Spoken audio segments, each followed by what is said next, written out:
नमस्कार मित्रों, आपने मारा जय माताजी, जय हिंद, जय भारत। आज अमारे रेडियो स्थापना दिवस है। अमारे पक्का बापू कायम रेडियो सांभळे छे, तो आपणे जेवी एमनी शुभेच्छा मुलाकात लेवा, कारण के आज रेडियो स्थापना दिवस है ने तेओ रेडियोना खूब शौकीन है। अमारे जो पक्का बापू है रेडियोना खूब शौकीन है और आज अमारे रेडियोनो स्थापना दिवस है। तो आटला बधा एमने रेडिया सांभळी सांभळीने भेगा कर्या छे। तो आपणे बापूने पूछ्યું, बापू के तमे केटला वर्षथी रेडियो सांभळो छो? મને 62 વર્ષ છે।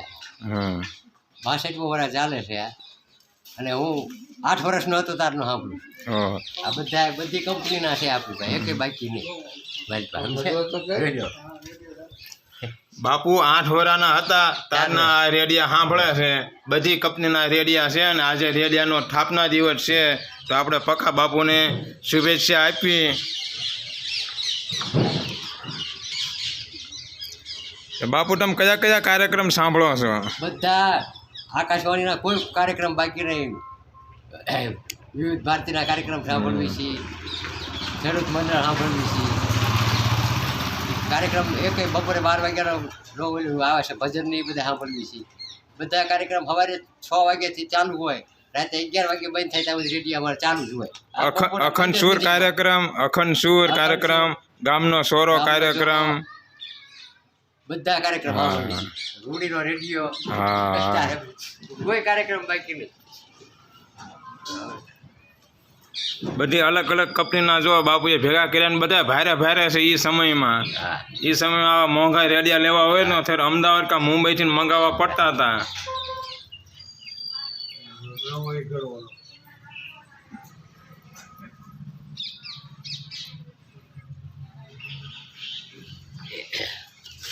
ચાલુ કરો તો ને બાપુ એક રેડિયો ચાલુ છે, ચાલુ કરી તરત જ છે।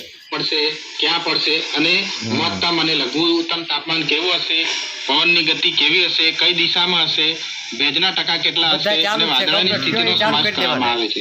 બોલો મિત્રો, આ બધા રેડિયા પડ્યા ને બધા ચાલુ છે બાપુ પાસે, કાયમી રેડિયો સાંભળે છે।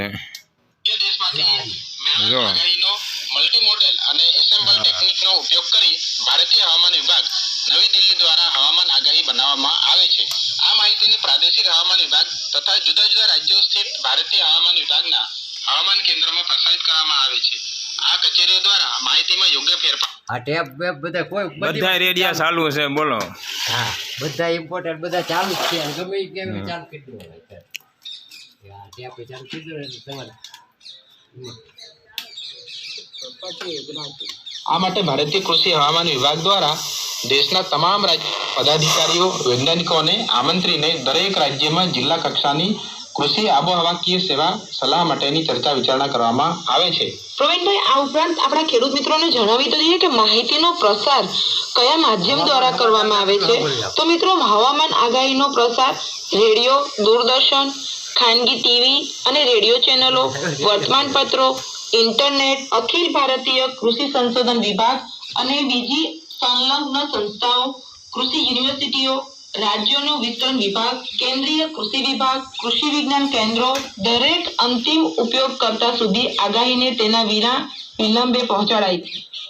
તેમાં વ્યવહારુ સુધાર માટે સમયાંતરે ખેડૂતો મેનેજરો સુધી પહોંચાડાય છે। તેને અંગ્રેજી તથા પ્રાંતીય ભાષામાં સ્થાનિક બોલીમાં ખેડૂતોને સરળતાથી સમજાય તેવી રીતે પ્રસારિત કરવામાં આવે છે।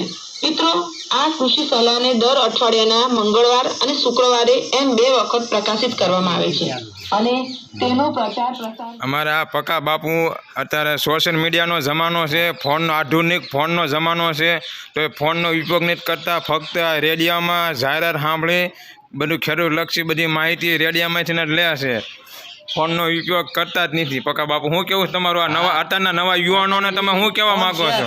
ફોન હોવા છતાં આપણે વાપરતા નથી, આવક જાવકમાં જ રાખી ફોન કરવાનું હોય તો સાદો ફોન જ વાપરે છે સાદો બાપુ। ફોન જ વાપરીએ। હા, અત્યારના નવા યુવાનોને તમે શું કહેવા માંગો છો રેડિયા વિશે? હા, સાંભળવું જરૂરી છે અને આ અમૂલ વસ્તુ છે, હા હા, આ હાચવી રાખવી જેવી છે, હા। છોકરાને દેખાડવા થાય આવડી આ બધી।